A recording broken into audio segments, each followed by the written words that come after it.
Number one way to stop feeling so desperate with money in terms of how much you're going to have, whether you're going to be stable in the future, whether there's going to be enough, is, believe it or not, it's to look at your connections with people. There's this thing in psychology that is sometimes very overlooked. It's called intermittent attachment. Very briefly, I'll explain to you. In my own words, it is an inconsistent nourishment. So, if there are two things that are going to be attached and bonded, the healthy bond is to have secure, consistent connection and consistent energy going back and forth and reliability and trust, right? That's healthy. Some connections are very different. Here's the healthy one, okay? The healthy person. And this person's like, da, da, da, da, da, hi, oh, I like you. I love hanging out with you. I love this nourishment. I love it. And the other person's like, yeah. Okay. The next day, da, da, da, da, da, nobody's there. Stay with me. I'm going to share something really important about this. The next day, oh, they're there. Bum, ba-dum, ba-dum. Next day, oh, they're there again. Cool. The next day, they're not.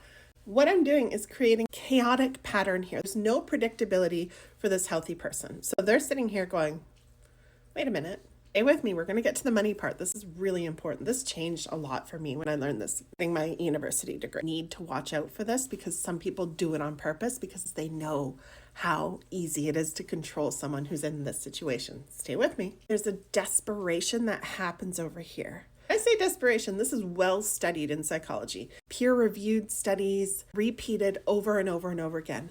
This human becomes desperately attached, desperately waiting. Everything inside this human, the endocrinology, the psychology, the emotions, all of it becomes desperate because they don't know when their nourishment, that thing that they first bonded to and were so excited about, is going to be there again. This is why, by the way, there are lots of women out there who get too close to men way too quickly. They get attached, they get into these bonds, and the other person was like, I was not there for that. Show you their true colors after, but here you are.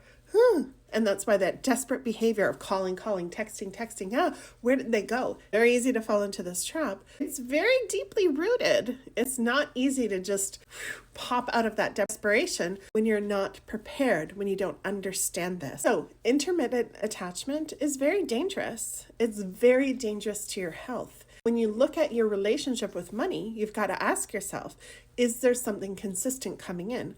Or maybe, as applies to so many women, especially women over 40, they are dependent on a man or a woman. This isn't all about hating men, right? I'm just talking about, in my generation, Gen X, how it used to be historically, which is how we are programmed now, which is the stuff we've got to shift and change if we want to have a better relationship with money. Some women will attach to men who are inconsistently there, and they don't understand, why do I still love him? Why am I still here? They may even just be sitting there after years or decades of asking themselves, why am I here with this guy? He doesn't even do anything for me, and I'm still here. I can't let him go. This is you, and that's the desperation. And until you break through and learn this, you are going to stay like that. We are wired that way. And there are a lot of systems there, all the ones that I mentioned, all the levels that it hits, that you've got to deal with. So it's overwhelming. And so that is why people stay, because it's a lot to break out of. And it's very confusing and overwhelming. When you don't have financial resources, you feel so beyond stuck and desperate. And unfortunately, desperate people are the easiest ones to control. So the big question is, how do you get out of this? Well, it's a long process, but what you can do right now is prepare for the emotional ride of your life. That sounds scary, and yeah, it's like, I don't know about this, but also I want you to be hopeful, because on the other side of that, you will become this powerhouse that is just unbreakable and unstoppable. When you understand this first, as you are now intellectually, when you embody it because you've been through it and you've broken the chains and you understand your own body, you understand how to direct it, of course, lovingly and gently, with so much compassion. That's always the way you approach your own body. You'll be able to understand how you operate, and more than anything, you'll understand the consequences of even dancing with someone like that. So that will make you stop doing that in the future and learn how to protect yourself and have very strong boundaries against people and connections like this. Hail to the no. you want to be mentally prepared.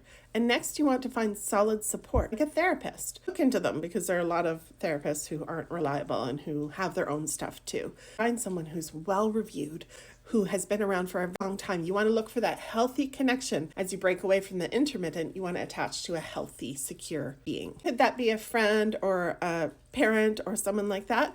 Yes, but they can't do the work of undoing all that damage and working through all the levels of your psychology. So a professional is important if you've been through a lot of trauma because of connections like this. And coaches, mentors like me are really helpful for you to create new patterns, especially when it comes to money, because not all therapists deal with money. In fact, I've found that a lot of them just avoid that altogether. And if you're a woman in midlife who really wants to be bold and make a ton of money and do it big, then those therapists don't have that experience of doing that. So they're really not good candidates. Always make sure your support has the result that you want. Always, no matter what you do, whether it's coach, therapist, make sure that they're living the result that you want. You gotta really watch who you connect to. It's really important. Otherwise, you end up in this energy that you have to invest in undoing, and it can cost a lot. It can cost your mental, emotional, physical, spiritual health. So it's not to be played with. Don't play with it. Most important secure connection you can ever create is the one with yourself. That's the work you want to do. That's how I work as a mentor and always have for the last 13, 14 years, is I have taught you how to connect powerfully to yourself. Do we need other people? Of course. But people have their own stuff. They're not always the most reliable. You should be the most reliable person for you. I have tons of courses. I have mentoring. I have phone pods. I have all kinds of support for you to pop in and get this positive, secure connection. Learn how to have it with yourself and learn how to keep it there. And then when you have that with yourself, that is when you will naturally start to attract more people who are healthy. Either way, you're able to weed out the snakes and keep the ones who are meant for you in your world.